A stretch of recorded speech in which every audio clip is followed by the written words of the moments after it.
Today is a high point in the romance of Bob and Mary. For them, the future looks bright. Bob's mother and Mary's parents are confident, too, that the marriage will succeed because it's based on many things: companionship, mutual interests, shared ambitions, and that mysterious intangible quality which we call love. And part of this love is their relationship to one another as man and woman. For Mary, good sex adjustment began when she was a very small child. Where is the baby, Mommy? Why won't it come? It's right here, dear. Of course, it doesn't talk yet, or cry, or even eat by itself. It has to stay inside me till it's big and strong enough to be born. When it comes, Mommy, can I help to take care of it? Yes, dear. The idea of childbirth was made natural and normal for Mary. She was happy to know that she would have a new baby sister or brother. Bob's mother was a widow. In spite of this, she was determined that her son should have a proper knowledge of sex from the beginning. She answered all his questions. If no questions came, she arranged situations so that he became conscious of sex.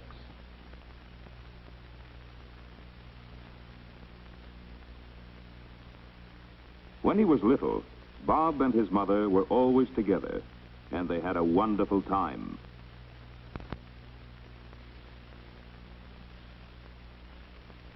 As he grew older, she made sure that he played with other children, both boys and girls. And when he was older still, she was pleased and proud that he seemed to fit in well with the boys. In fact, when he was about 10, he actually scoffed at playing with girls. Mary, too, had a normal childhood, with many friends of both sexes. But as the time for Mary's first menstrual period approached, her mother explained about the changes that would take place, instead of leaving her to pick up odd bits of startling and inaccurate information from her schoolmates. Mary's father and mother got along well. They had their occasional quarrels, but in general, home life was pleasant, natural, and secure. Hi, Duchess. Hi. At about 11, Mary went through a sort of reversal. She didn't talk much and spent hours alone, just daydreaming. What's the matter with her? Oh, she's just growing up, dear. Well, hadn't you better have a talk with her? Well, yes, dear, but I don't think this is the time. When she wants to ask questions, well, I'll try to be ready with the answers. Mary's mother tried to discuss sex without embarrassment and to give Mary facts without prejudice or any suggestion of fear or shame. At about 12 and a half, Mary reached puberty. Around this time, she found that her friends wanted to talk about sex. We opened the door, and there she was lying in bed. Some of them got most of their information from off-color jokes that they really didn't understand. But you don't always have a baby when you're going over turn. I read in a book that you don't have a baby. Some of them learned about sex from books, but there were so many things that they didn't know. If you marry your first cousin, do you have a deformed baby? Does kissing have anything to do, about having babies? Are you afraid of having a baby, Mary? No, I'm not. Because after all, people have been having babies for thousands of years. And nowadays, doctors have so many ways of making it safe. Mother says... For Mary, the fulfillment of a healthy sex life held no fears. Sex was not something sinister to be whispered about, but it was a natural function which could contribute to the ultimate happiness of home and a family. About this time, Mary developed a sudden, strong friendship with Lucille Williams. It seemed that Mary could talk better with Lucille than with anybody. They had absolutely no secrets from each other. They were inseparable. To Mary's mother, it seemed unnatural, this continual intimacy, this concentration of affection on one not very unusual girl. Oh, Lucille, wait a minute. Ethel, we've forgot about Ethel. We're going to have to bring Oh, Ethel. we don't have to bring her. You know what she's like with boys and everything. Mary, darling, you're keeping Lucille from her dinner. Oh, I was just leaving Mrs. Gibbs. Well, bye. I'll see you tomorrow. Okay, then. Bye. Bye. Mother forgets the devotion she had for her own girlfriend about 25 years ago. Next, there was a crush on Ethel Hampton, senior girls tennis champion. Mary seemed to have a real need to be stirred up about someone. It was a transition stage from the antagonism toward boys just before puberty to the next stage of falling in love with a boy. Soon she reached that stage.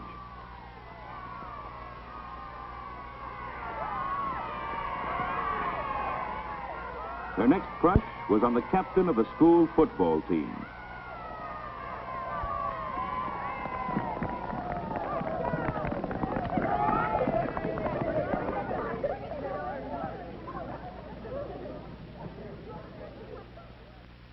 She spent hours trying to make herself more attractive, imagining herself in all sorts of romantic situations. It might be a boy. Hello? Oh, hello, Lucille. No, but it's going to be about a boy. John's going to ask me. He pretty nearly did today. The class bell rang. Yeah. Oh, he is creamy. But if Bill's going to go, too, I don't know. Bob was growing up, too. He knew about the reproductive organs and nocturnal emissions. He also knew about masturbation, but he'd read that the problem was more mental than physical.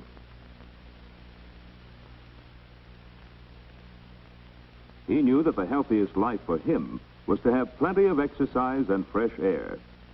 He liked football, and the coach was a hero who could do no wrong. Bob tried to be as much like him as he could.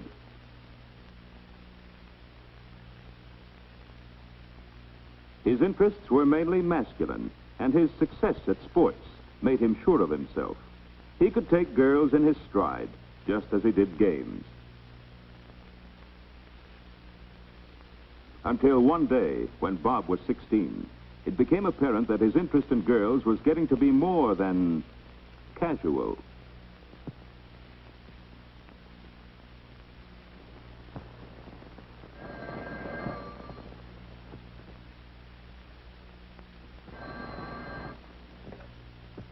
Hello? Oh, hi, Ken. How are you? Oh, she's okay, but I can do better than her, Kenny. She's going around with Dave anyway. Well, let him keep her. Well, sure I could. I just didn't want to. Well, so what? I've got better prospects than her, too. You should see the one I'm taking tonight. Sure, that's the one, Elsie. What a doll. Her old man's got a car. Lets her use it every Friday. I'm taking her down to Snip's Pond tonight. We might go in for a little swim.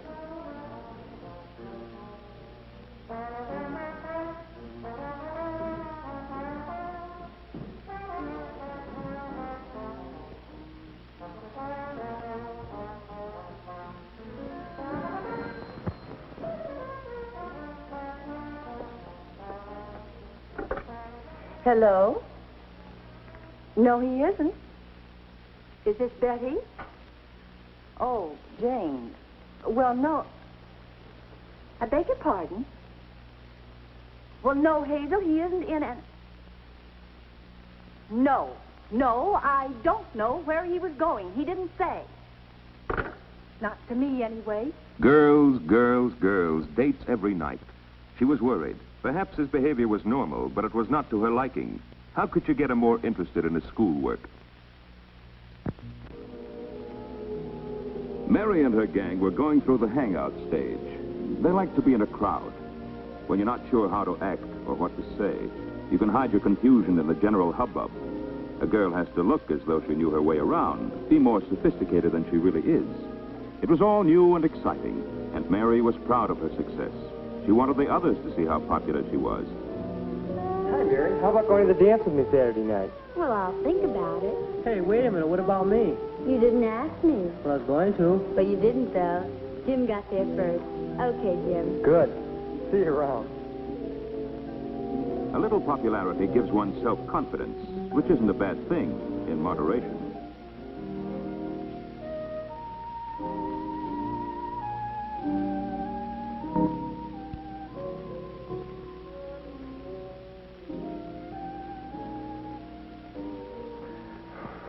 I don't even know that one's name. Alan, I'm worried about her. She's getting so silly over the boys. You should hear her on the phone. I have. But what worries me even more is the way she goes out dancing at these juke joints. She's got nothing in her head but boys, boys, boys. She's only out Friday and Saturday night.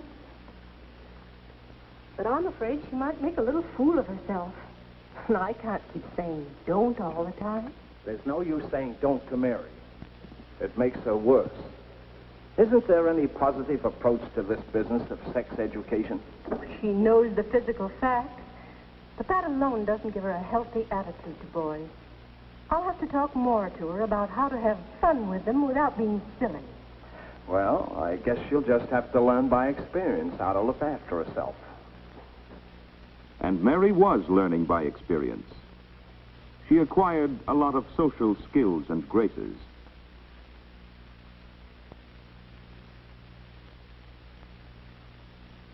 She learned how other people are likely to react to different situations. She learned about herself. And by going with a lot of boys, she found out what kind of boys she really liked most. And her mother tried to help her develop sound judgment about boys, not to be influenced by superficial glamour or the opinions of others. Because her mother never seemed shocked, Mary talked freely with her. By 16 and a half, Mary had settled down to go steady with one boy, George Palmer, who was in her class at school. He wasn't her ideal, but she liked going steady because it meant that she was always sure of having a date, and she never felt left out and unpopular. Her parents thought George was a nice boy, and they were glad to know who Mary was out with at first. But after several months, her mother began to be afraid that the affair was becoming too serious. Actually, Mary and George were at the point of breaking up anyway.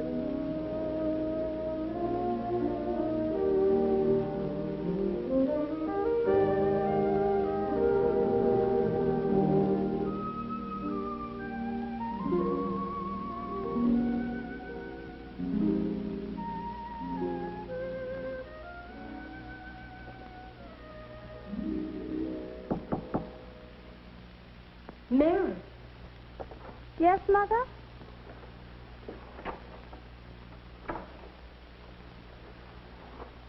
George again? Yes. You're seeing so much of him, Mary. But I've told you, he's just a date. Can't I have dates if boys want to take me out? Boy, yes. But is it always going to be George? It could get to be that way, you know. And I just don't think George is the one for you. Okay, Mother, if that's the way you feel about it, I won't see him anymore. Now, will you please leave me alone?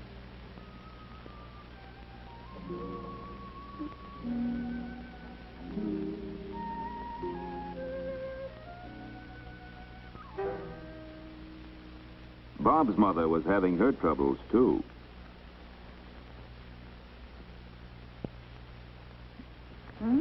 Pretty snazzy. Just getting fixed up a little.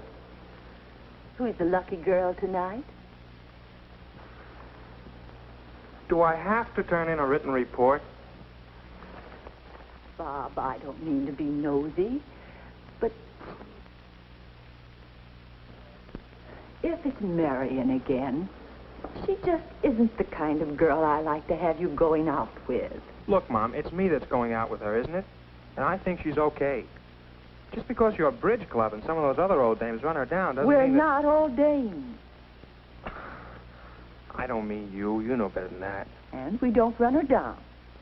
Okay, so you don't. But I pick the girls I take out, don't I? Yes. I guess you do. Good night, Mom.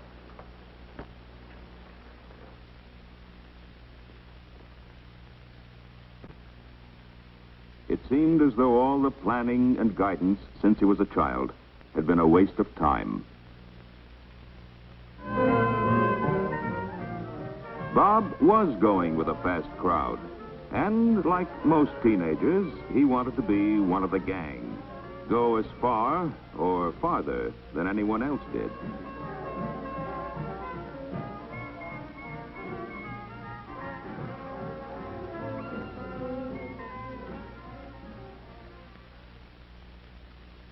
His mother didn't know what to do. If she said anything, he just became more secretive and defended his friends against her old-fashioned morals, as he called them. She felt that somehow she had failed in his training. In the meantime, Mary had a new steady, Stanley Brooks. He had a good disposition, intelligence, reasonable good looks. He came closer to her ideal than George had. In fact, she thought this might be the real thing. Mary senses that her mother approves of Stan, and this encourages her to talk to her about him.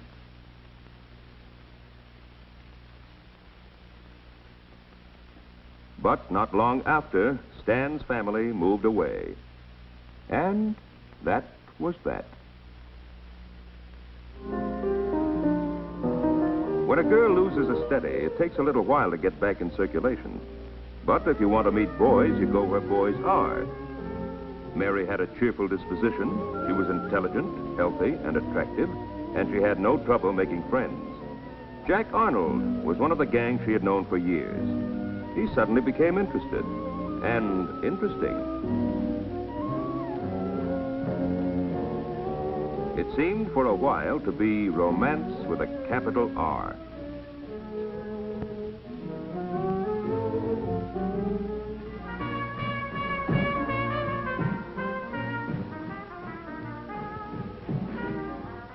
Jack, please don't do that. Don't act like an iceberg all your life. Look, we love each other, don't we? Yes, but after all... After all what? Take me home.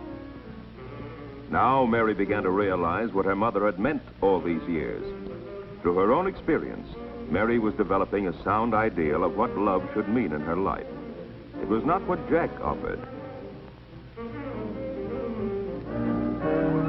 A change is coming over Bob, too. Come on, Jeannie. Time I was getting you home. Oh, why? It's early. Work, Jeannie, work. I've got exams coming up in the morning. What a party pooper. Bob had been to plenty of wild parties. It wasn't so excitingly new anymore, and life was full of other interesting things. He had a career to think of. He began to stay at home more. This engineering stuff really takes slugging. You're going to lose out with your girlfriend. Don't worry.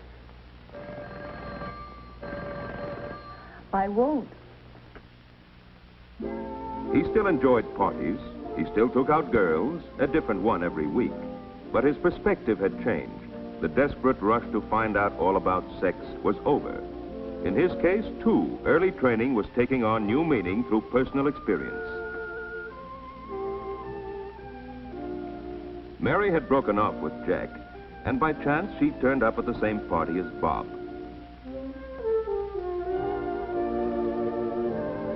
When they met that first night, both had a pretty good idea of the kind of people they really liked.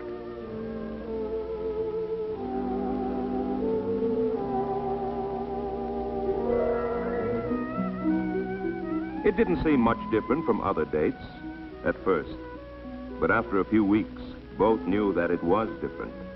Petting was not just a form of entertainment or an experiment.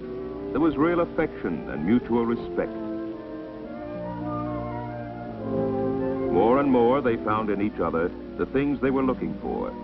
Being together heightened the enjoyment of everything they did. They tried to be together all the time.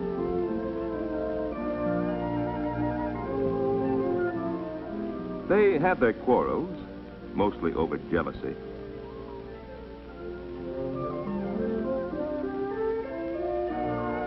But each time they knew from the beginning they'd make up. They both had a good sense of humor. They both enjoyed doing the same things.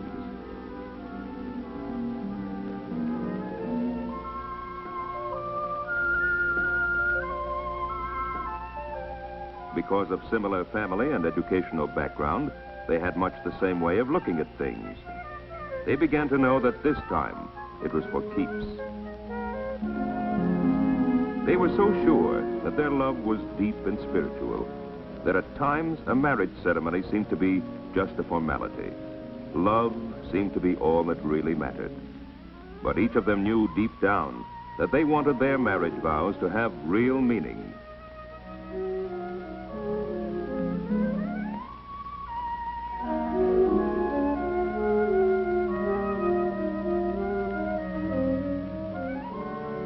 Bob and Mary had a healthy attitude toward one another as man and woman that was built up step by step since childhood. First, each of them learned the biological facts of sex as soon as they were able to understand them. Second, they learned about the other sex from their own experience. Thirdly, their parents tried to help them understand the real values of sex life. And finally, long after reaching physical maturity, they became emotionally independent of family apron strings. Now, they're on their own.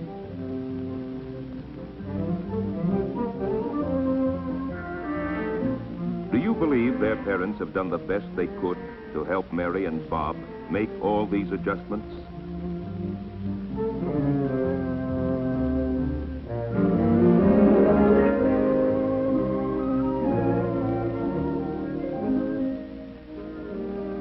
Are Mary and Bob typical of our teenagers? Have they a sound background for marriage? What do you think?